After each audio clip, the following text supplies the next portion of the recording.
28th, fussy cutting. So it is also Scraplift Sunday, and today we are scraplifting me. Every time it is close to someone's birthday, we choose one of our layouts to scraplift, and my birthday was yesterday, as we discussed, and we are scraplifting this layout that I chose of the time that we watched the fireworks from the top of the Contemporary. So since it is a Disney layout, I am going to scrapbook another Disney theme.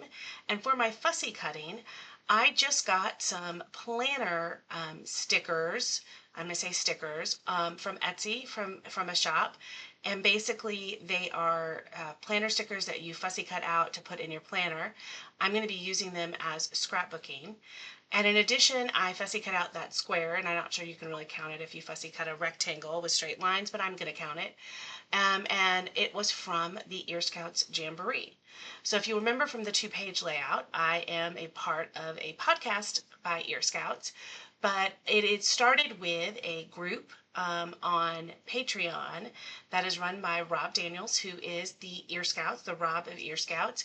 And we had an in-person in the park meetup with some of his Patreon community, and he calls those our Jamboree. So we had a Ear Scouts Jamboree in person, and I am using the fussy cut stickers from my new planner set and the Jamboree plus some random Disney papers to replicate my layout that is up in the upper right. So basically this layout, one of the things I really liked about it, it was something that I used to do a lot, which is do squares inside of squares inside of squares. So basically I would do two different pattern papers and then do a solid middle. I would have the two different pattern papers would be one would be 12 inches, one would be 11 inches, and then the one in the middle is usually between 8 and 9 inches. So I'm going to replicate that with this layout.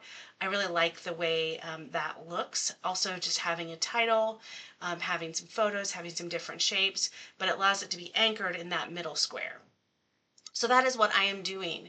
I've got a light blue piece of paper, the black memories or magic piece of paper, which I think we've talked about before. I use that as my new kind of my solid color of my Disney paper.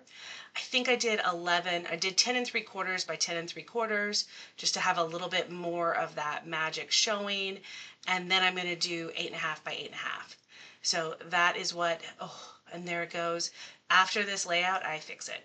But we're gonna make this ATG gun work if it's the last thing I do. I almost put the paper on upside down, and because it is words, that would have been bad. I would have had to pull it up, but we caught it in time. And basically I'm going to cut that, like I said. First thing I cut it to 9 by 9, and then I realized I need to change it to 8.5 by 8.5 because it's just covering up too much of the white paper. So this does a lot of things that I like. First of all, it is my layout, so I enjoy kind of seeing how to take something that I've done and scrap lift it. I will say one of the things that's fun, and I used to do it more often, is scrap lift myself. We used to have a challenge in my little scrapbook store to do that every once in a while. And it is fun to go back and look at some of your layouts and see how you would do them differently. I think that's the key, is like, how would you do this layout differently if you were making it today? And, one of the things I probably would have done differently in this one, and I still have my title card in the same place and everything, I'm not sure I would have had the journaling go off of the square. And so when I replicate it this time, I'm going to put the journaling, you're going to see, in the square. So everything is going to be held by the square to kind of keep that square look. So that's one of the things that I really wanted to change. I don't think I don't necessarily dislike the layout that I came up with the first time, but I do like the idea of keeping everything kind of contained and seeing more of those two background papers. So now I'm kind of trying to decide what else I want to do. I'm going to go through my bag of Disney stuff. Now on the layout that I am scrap lifting, I used flare. At the time I was using the metal flare from a place that doesn't exist anymore, and now I'm using this flare that I have from Scrappy Studios, Happy Studios. Oh, I can't read it. It's just canvas flare buttons from I can't read where it's from on there. Can you? Nope. Anyway, I know we sell it at My Little Scrapbook Store. So you can find it at My Little Scrapbook Store, but I'm using that flare. So I wanted to replicate the fact that I had flare. So 3 pieces of flare. I wanted to replicate that I had some journaling. So I'm gotten that camera journaling box. And I wanted to replicate that on kind of the bottom of the photo was words. So this time I have the word fun on my photo, which was great with the other flare. So I'm basically taking ways to replicate this and making sure that I'm including all the different pieces that I had the first time. Now, sitting on my desk as well are a few enamel dots that I want to use up. So I'm going to do that. And I don't have enough to do 3, 3, and 3. So I'm going to try to make something work, and that's okay. Sometimes you don't have 3, 3, and 3. You just have to make it work. And I had 3, 3, and 2. And the last 2 were both yellow, but we made it work. And then what you're going to see is, sitting up, you can see it at the very top right of my screen.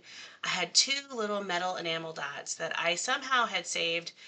They had fallen off something, and they've been sitting on my glass mat waiting to be used.